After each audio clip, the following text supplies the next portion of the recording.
Hi, Dennis. Thanks for taking the call today. I just wanted to ask you some questions because I've been doing some reading on evidence-based teaching, but then I came across your book, which is evidence-based creative teaching. So I'm just wondering if you could just help me clarify what is the difference? Okay, there's 5 episodes to this series, and what we're going to do in this first episode is to set the scene for this, provide the key concepts and clarification, and we will build that up. But let's make a start. If we look at expertise from the research, there's essentially 2 broad types of expertise. There's people who are very good at doing something. They have the knowledge in the field, they've got the skills, and they can apply them effectively and efficiently. Atano and Inagaki refer to these as routine experts. So these are people who are very competent. However, there's another level of expertise that they refer to as adaptive expertise or adaptive experts. These people, again, have the knowledge, they have the skills, but the big difference is they can apply these skills in unfamiliar and challenging situations. In other words, they are essentially creative problem solvers as well as experts in the field. So in terms of teaching, they can plan instruction that's novel, impactful, and invent, in a situation where things are not going right, a pedagogy that is likely to work and work from that basis. So that's interesting. Yeah, so that's interesting for me because this is the first time I'm actually hearing the 2 terms, routine expert and adaptive expert. Now as you tell me about adaptive experts, I'm starting to remember about some of my very excellent teachers who I think were not routine experts, but more adaptive experts who really were very creative in the way they were teaching, very novel and interesting, and really managed to capture the attention of the students very effectively. Oh, right. So we can go on a bit later in the series to see what specifically these kind of adaptive experts, if you like, teachers can actually do at very specific instructional levels. I'm going to provide you a little bit of context here.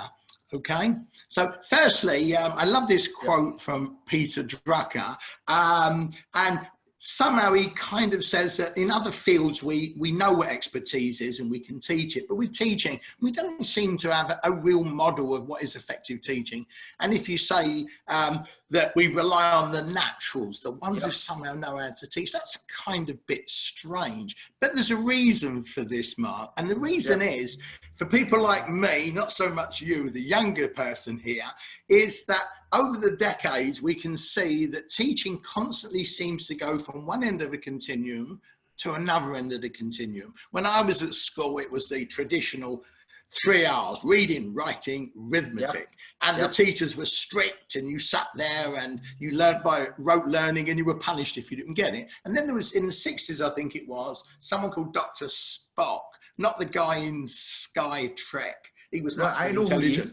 He was the one who... He was the one who wrote books on child rearing, and my mom used to read him as the Bible.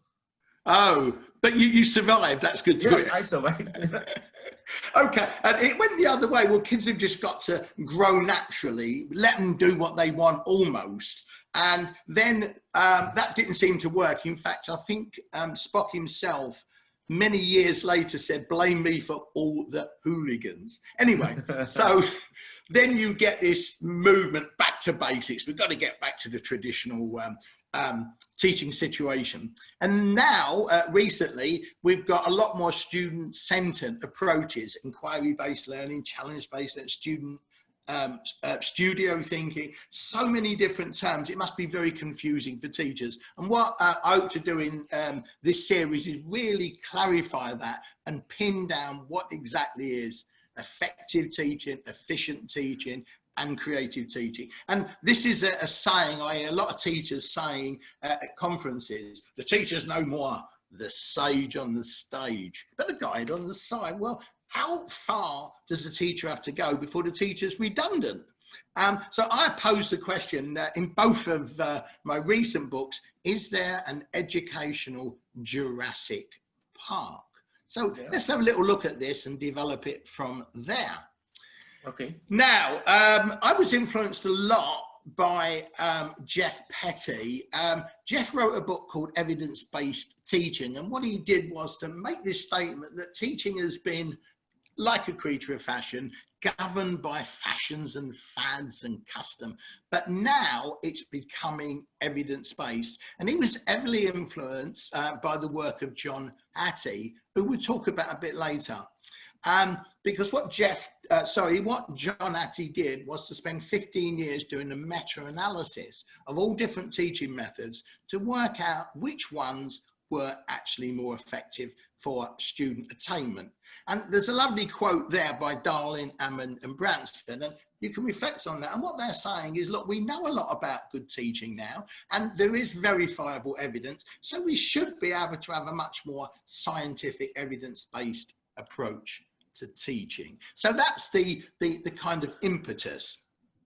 Right. Now, if we move on. So what you are basically saying is, you are telling me that we are now literally on the verge of coming out with a set of heuristics that can help teachers teach more effectively and essentially better. Is that what you're telling me? Hey, Mark, that's absolutely it. And this slide now really, I don't need to really say it, because you've said that this research on teaching methods, research on human learning is coming together, and it's forming this set of heuristics that if we apply thoughtfully and obviously situationally to the students we teach, we can be much more effective, a lot more efficient, and more engaging. And to make it engaging is perhaps where the creativity comes in most, as we'll see in future episodes. So that's the basic concept and the rationale and the background to evidence-based teaching. Okay. Just for those who are interested, John Hattie, in his work, in looking at the effectiveness of different instructional methods, come up with the term, I don't think it's his term, but he used effect size. And what this means in basic terms is that higher the effect size, better the impact on student learning. So if it's 0.0, it's got no positive impact. However, what he noted, if it's 0.4, which is the average amount of development you would expect over 1 year, that's very positive for attainment. So an effect size of 1.0 is massive, and you can see what that means in terms of achievement. 1 year rate of learning by 50%. So some people say small is beautiful, and it can be, but in terms of effect size, bigger is better. Right. So maybe at this point, I just want to check my understanding. Essentially, what you are saying is there's enough in the research today to tell us that there are methods which actually help to make teaching more effective. But what you are then also saying is that's not really enough, is you have to build on this, and for teachers to be really truly great, they have to be creative in the way they use these methods. Am I correct to say that? Absolutely. You've got, let me use a kind of sort of a sporting analogy. You have some people in all sports who are, they earn a living at it, so they're good. If you take football, all Premiership players earn a lot more than me and you, Mark, and probably most of the people watching this dialogue. But many of them would not come under the term creative footballers. When you think of creative footballers, you think of Lionel Messi, Cristiano Ronaldo, and if I go back to my days, people like George Best and Pele, because they could do things with football that other people couldn't. They could see situations and do things that other people hadn't fully processed yet. So they would be adaptive experts in their sport. Right. Don't forget Maradona. Oh, absolutely. I didn't want to bring in the hand of God, just in case I get punished further down. That's still a sore point. Yeah, absolutely. Yeah. Okay. So these are just some examples of I-effect methods. I've not put them in any particular order. I've put them in because I will touch on these in the coming episodes. But giving students challenging goals, good effect size, advanced organisers, as we saw previous. Only takes a few minutes at the beginning of a lesson, but very good for building a picture in the student's mind so that they can kind of focus their learning and check their learning. Well, have I learnt this? I can actually provide that nice guide at the beginning. Getting the students to solve problems helps, certainly, because it gets them thinking.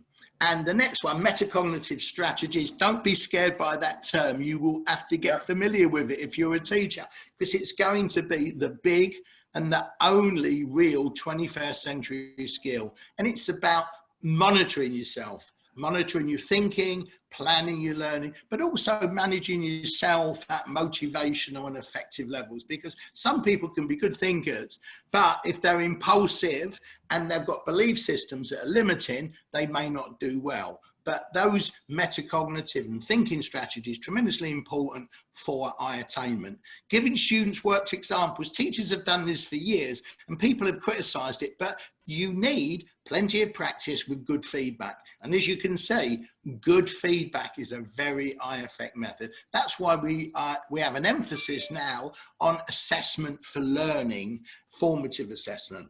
And interactive videos, superb. That's what we're trying to do a bit of now. So that's examples of eye effect size methods. Again, this is a really big point, that the ability to combine, I think you mentioned this earlier, to combine eye effect methods into the instructional strategy, to weave them together, focused on the student outcomes, the student profile, the situation. Atty refers to these as Russian dolls. I'm sure you know what Russian dolls are. It's not Maria Sharapova, Mark, just in case you're going to ask me that question. And it's kind of having an overall strategy and having other methods embedded within that structure. And again, it's important to recognize, as I mentioned before, some of these things, some of these eye effect methods or relatively eye effect methods like an effect size don't take too long at all. Yep, I've noted that. And just to give you an example, I do a lot of facilitation like yourself, and we've worked in lots of different countries with lots of different types of audiences, different cultural backgrounds. This works universally for me, that I find that I use an whole class interactive teaching approach, not to be confused with boring long lectures, but it's where you are still the leader, you are structuring the experience, but you're always prepared to be flexible and respond situationally to student need and interest. And within that, I use a lot of feedback, and that feedback helps me to check if people are learning and whether I need to adjust the instructional strategy. I want to get them thinking. I want them to think about themselves as learners, how they're learning, are they thinking well? So I use metacognitive and cognitive strategies. And obviously, as we do our work, go back to feedback, I want to make sure they get plenty of practice, because there is an old saying, practice makes perfect. Well, sometimes it does, but if you're doing the wrong practice, you actually get very good at doing it badly. And some people actually do that. And I try to give them challenging goals. And what that basically means is a goal that they look at and say, wow, I'd like to be able to do that. Maybe I can, maybe I can't.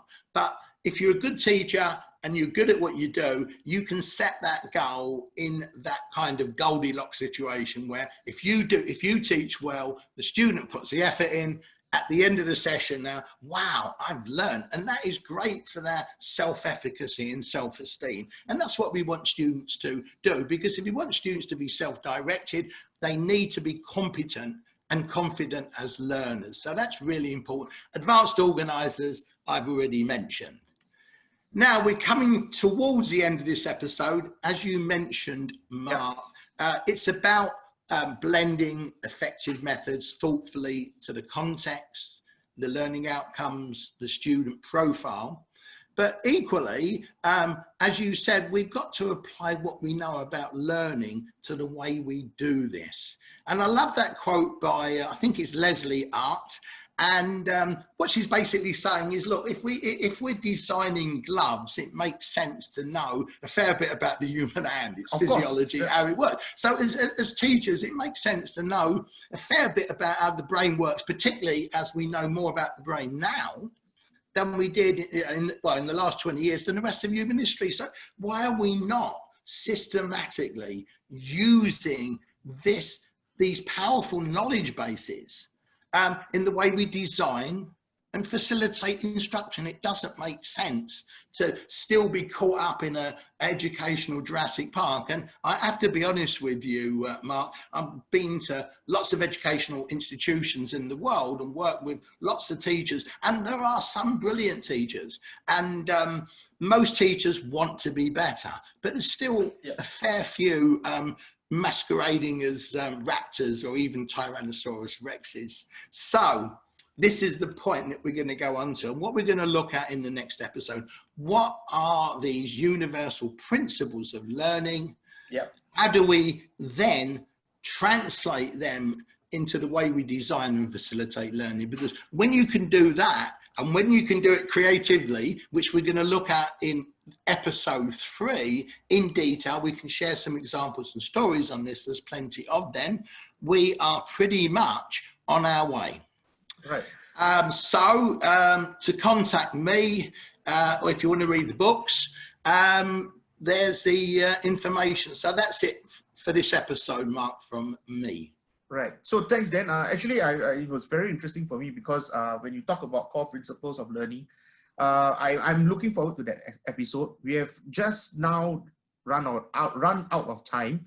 And just as the conversation was getting interesting, but not to worry, because we have quite a number of series of episodes lined up where we can share a little bit more about how we can help people to be more creative using evidence-based teaching methods. So thank you, Dan, for spending this short time with me today. I enjoyed myself. I certainly learned something new. So for everyone who's watching, if you would like to contact Dennis to discuss with him on potential projects or engagements, please write to him at dennis.sale@gmail.com, or you can check out his website at dennissale.com. And please do check out his books, because I have learned quite a fair bit, and I thought I knew quite a fair bit about teaching and learning until I read the books, which was honestly a breath of fresh air, because it's written in real terms, something that all teachers appreciate. So thank you very much.